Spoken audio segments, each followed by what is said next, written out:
What's up, my fellow pancakes? Today we are going to be doing our second part of the top 10 series, and I'm kind of excited for this one. This is going to be my first attempt. I'm just going to try to one-take Drake this and just get through it. We have 5 maps to go through. I'm really excited to share them with you guys, and again, this is just my opinion. Especially the number 1 map, you guys might criticize. I don't want to get a whole bunch of dislikes because of my number 1, but I'm sure I'm going to get them anyway. But yeah, let's just go ahead and get into it. Number 5. At the number 5 spot, my fellow pancakes, we have the Sulphur Fields map. So again, on some of these smaller maps, I mostly just play heroes and villains and hero hunt on them. I don't usually play too much blast or like drop zone, but so yeah, my opinion on these small maps will be mostly for heroes and villains and hero hunt.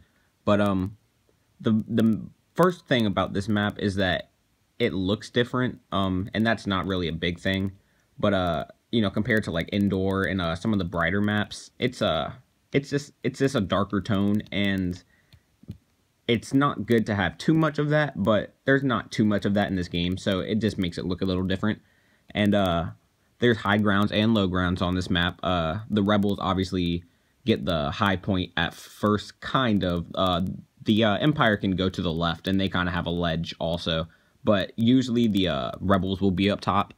But there's a clear meeting point in the middle that both teams can go to, and it's not too easily avoidable. I mean, there's not a lot of spots you're going to go to that are going to fight unless you're in one of the 2 spawns or you're just right in the middle. You can't really run away too much in this map. And then the TIE fighters up top and the Imperial starships, they added some little Easter eggs in the skies. Sounds kind of cool. And yeah, that's why I have the Sulphur Fields at number 5. At the number 4 spot, we have the Swamp Crash site, and this is another one just like the Sulphur Fields, where there's a clear meeting spot, and it's nice because on the ship you can go above it or below it, and you have access to the top. And what's good is that most players know about it, but there's still, I mean, I'm sure there's still some people out there who can't figure out how to get on top of the ship, but it's really not too hard, and it's fun going up there with heroes. You can go up there.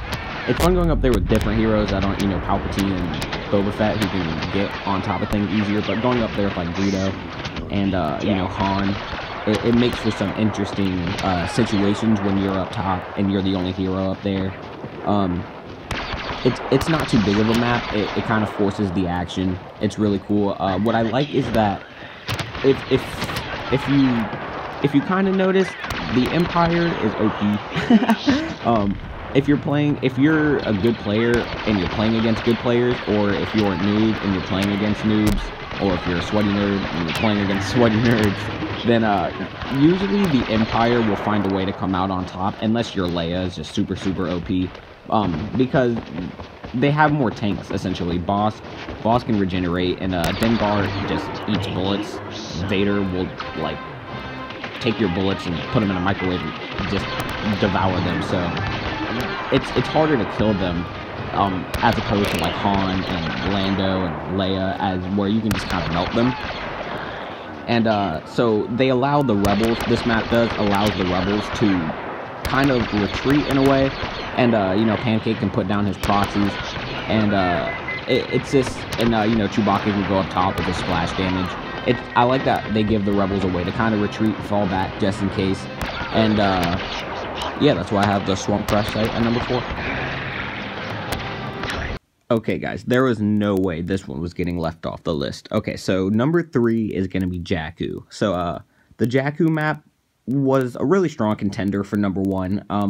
I really feel solid with my number 2, and my number 1 might be iffy, but I kind of stand behind my number 1. But this one was a strong contender, the Jakku map, and I'm going to blow your guys' minds really fast. Okay, so this DLC came out December 8th, 2015. 2015. That's crazy. So that's when this DLC came out, right before Star Wars 7: The Force Awakens. And I mean, there are a couple flaws with this map. I like it just because it's open. I mean, you can just kill people. That's what this game is meant for. It's not meant for all the noobiness. And the only time I hated this map was during the secondary fire days, when people were just jumping around like little bunnies, just shooting you with their blast of energy. But other than that, the game has been pretty good. Even when the hero glitch was going on and the Lando was OP, I still never really truly hated this map because of the amount of kills you can get on it. You can just, even as infantry only, you can, if you have a good game, a really good game, you can push 400 on this map. If you have a good partner, this is a really good one to try to go and get 100 kills on. So there's no way this one's getting left off. Number 3 is going to be Jakku.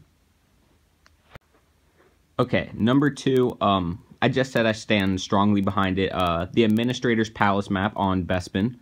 I mean, it just looks great. I mean, I haven't picked the gameplay. I'm recording this before I do the gameplay, but I can just imagine the cut. Like, guys, just look at this map. It's awesome. There are a lot of things to say about it. The sabotage on this map is really good. Where the points are, obviously there's one where the Empire spawns closer to it, and it's harder to get to at the end. But that's better because it forces your heroes to play the objective. Because if you don't, you're just going to spend the last 4 minutes of the game frustrated trying to push that as you get pulse cannoned and grenaded and explosive shotted because you're out in the open and they spawn right next to it. So it forces the heroes to play the objective, at least at that one spawn point, and that's good. It forces you to play the objective. If you can dominate on either side, really, you can spawn trap, but the spawn traps won't last forever. If you're spawn trapped as the rebels, you just need to get your heroes, really. And then if you're spawn trapped as the Empire, eventually they'll capture all the sabotage points, and then you'll get your heroes. So the spawn traps won't last forever. And the only thing that I don't like about this map is that there's no heroes and villains, because this would be a great map for heroes and villains. So, you know, thanks, DICE. Number 2, Administrator's Palace. Alright. This is going to be the worst decision I've ever made. I know it. My very first number 1 in all of the top 10 series that I hope to do has to be Endor, guys. It has to be Endor, okay? It's a classic map, okay? There's no way that this map can't be number 1. You can play it in a Walker Assault Supremacy. They made the Survivors of Endor map after this one. I read about some, DICE even went to the location where they filmed Star Wars 6, and they actually like took pictures and they tried to replicate it. And that's one of the only things that's, well, not one of the only things, but one of the main things that Star Wars Battlefront gets credit for is how well the game looks, and you have to give them credit for that. It does look good, and Endor really looks good, and in a way that's kind of a bad thing, because it's like, did they just spend all this time trying to make it look good, and that's why it has all the glitches? It's kind of like you could find a way to make it look good, but if the quality right now, say it's like a 9, maybe even a 10, I'd rather have a 7 or 8, and instead of having, you know, 6, 7, maybe 8 gameplay, I'd rather have, you know, 8, 9, 10 gameplay. And obviously those were scales. I hope you guys could pick up on that. I think you guys could. But yeah, this map just really looks great, and each phase on Walker Assault is different. That's one of the main things that I like. On the first phase, it's the rebels are kind of have a hangar.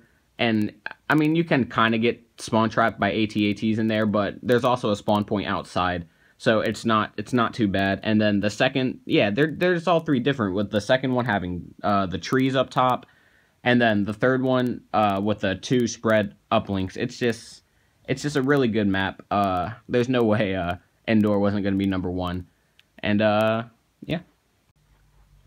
Alright guys, that's gonna conclude my very first top 10 series. This makes my top 10 maps complete now. The next top 10 I'm gonna do is a top 10 most OP things in Battlefront. So I hope you guys enjoy that. That one will be coming out soon.